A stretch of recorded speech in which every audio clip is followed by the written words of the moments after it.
What if a king ordered a baby to be cut in half? Imagine standing in a courtroom where a king just commanded a soldier to slice a living child in two. No warnings, no second chances, just a sword and a horrifying verdict. Who does that? A madman? A tyrant? This was King Solomon, the wisest man who ever lived. But why would a wise king suggest something so brutal? Because he wasn't just solving a case, he was exposing the human heart. If you think you know this story, think again. This isn't just about a baby, it's about the terrifying power of true wisdom. 2 women, 1 baby, and a lie that could kill. The courtroom was thick with tension. 2 women, one alive with desperation, the other coiled in deceit, both claiming the same child. Their voices clashed like swords, each swearing on their life that the baby was theirs. No witnesses, no proof. Just 2 mothers, locked in a battle where only one could be telling the truth. The terrifying part? They both sounded believable. Any judge would have been paralyzed. How do you decide when tears and rage look identical on the surface? But Solomon wasn't just any judge. He was a man who saw beyond words, beyond performance. He watched as one woman clutched the child with trembling hands, her love radiating even in her fury. The other's grip was possessive, her eyes sharp with calculation. Solomon didn't just hear their arguments, he studied them. And in that moment, he recognized the chasm between love and ownership. Real love would rather suffer loss than see harm come to the child. Possession would rather see the child destroyed than let the other win. The liar's spite was a silent poison, but the true mother's agony was her tell. Solomon didn't need a miracle. He needed one moment of raw, unfiltered reaction, and he knew exactly how to provoke it. This wasn't just a custody dispute. It was a test of the human soul. Would greed or love win? The answer would come not through debate, but through extremity.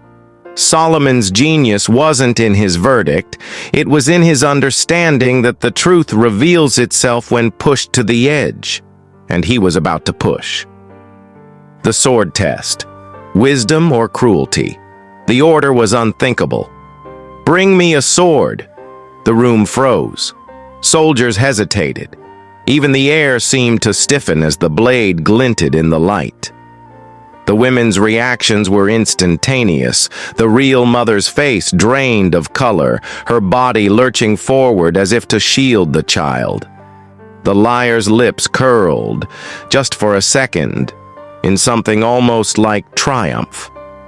"Divide the living child in 2, Solomon commanded. Gasps ripped through the crowd. Some covered their mouths. Others whispered prayers. Was this justice or madness? But Solomon's face was unreadable.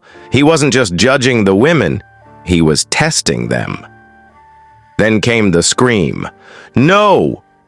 The true mother threw herself at Solomon's feet, her voice breaking. "Give her the baby. Just don't kill him." Her surrender was absolute. She'd rather live with the agony of loss than see her child slaughtered. The liar, though, she stood rigid, her voice cold. "Cut him in half. Neither of us will have him." The crowd erupted. The truth was undeniable now. Solomon hadn't been cruel. He'd been ruthlessly precise. He knew love would sacrifice, but selfishness would rather burn everything down than lose. This wasn't just a ruling, it was a masterclass in human nature. The sword wasn't meant to kill, it was meant to reveal. And in that moment, Solomon didn't just expose a lie, he exposed the very essence of love. Why no other king could have done this. Other kings ruled with iron laws, brute force, or blind tradition. Solomon? He ruled with the mind of God. While others relied on torture or oaths, he wielded something far more dangerous: insight. He didn't just hear cases, he dissected souls. Imagine the pressure of that courtroom. No DNA tests, no witnesses, just two women and a king's intuition. Any other ruler would have resorted to threats or favors. But Solomon's wisdom was different. It wasn't just knowledge, it was discernment. The kind that pierces through lies like a blade through fog. And here's the shocking twist. Solomon wasn't born with this gift. He chose it. When God appeared to him in a dream and said, "Ask for anything," he didn't demand riches or power. He asked for understanding. That request altered history.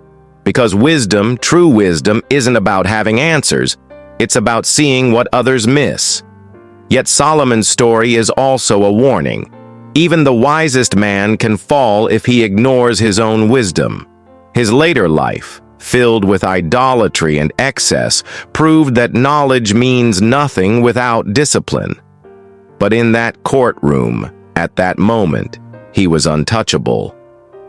Because when a king can unravel deception with a single sentence, that's not just power, that's legend. The dark side of Solomon's wisdom.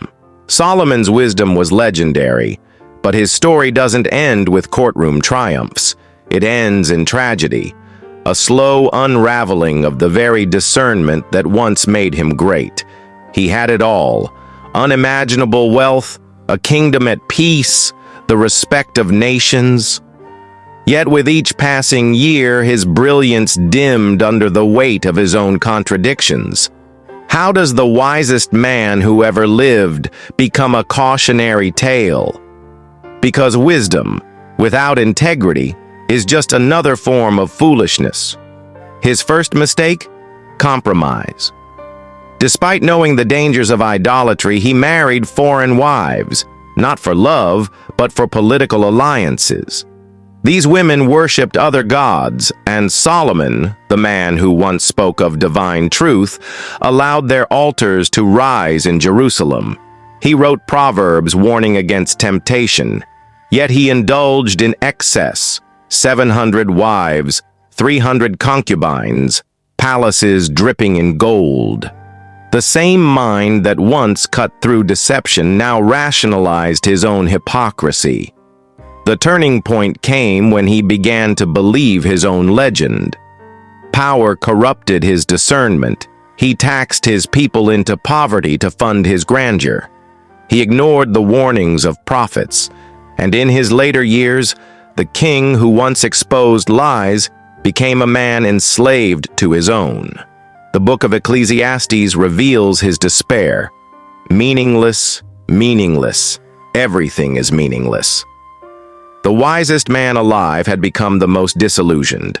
Solomon's downfall wasn't a sudden collapse. It was a slow fade, a warning that no amount of wisdom can replace moral courage. Knowledge alone doesn't protect you from pride. Insight doesn't guard against self-destruction. His legacy is a paradox.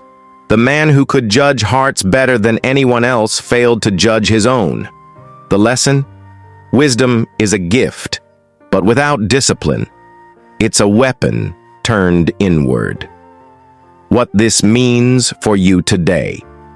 You don't need a crown to wield Solomon's wisdom. The same principles that exposed a liar 3,000 years ago still work today, because human nature hasn't changed. Ever dealt with a manipulator, a gaslighter, someone who twists reality to suit their agenda? Solomon's strategy cuts through the noise, corner them, and watch what they do. Real love sacrifices. Selfishness destroys. Think about it. When a relationship is tested, who folds and who fights? The toxic coworker who'd rather burn the team down than admit fault. The partner who weaponizes silence instead of resolving conflict. The friend who vanishes when you need them most. Solomon's genius was realizing that people reveal themselves under pressure. So apply the test. Set boundaries. Say no. Watch how they react, because the truth always surfaces when comfort is threatened. But here's the catch. Wisdom isn't just for judging others. It's for judging yourself. Solomon's tragedy wasn't his lack of knowledge, it was his refusal to live by it. How many of us do the same? We know honesty is best, yet we tell white lies. We know greed corrupts, yet we chase more. We know relationships require sacrifice, yet we prioritize convenience. Wisdom is useless if it doesn't change you first. So how do you get it? The same way Solomon did. Ask for it. Seek understanding over shortcuts. Choose discernment over impulse. But remember, wisdom isn't a trophy to display. It's a tool to live by. Because in the end, it's not about what you know. It's about whether you have the courage to act on it. If this story shook you, you're not alone. Solomon's wisdom still blows minds 3,000 years later. Want more stories like this? Hit subscribe to Story of Grace, where ancient lessons meet modern life. Don't miss the next jaw-dropping tale. Your wisdom starts here.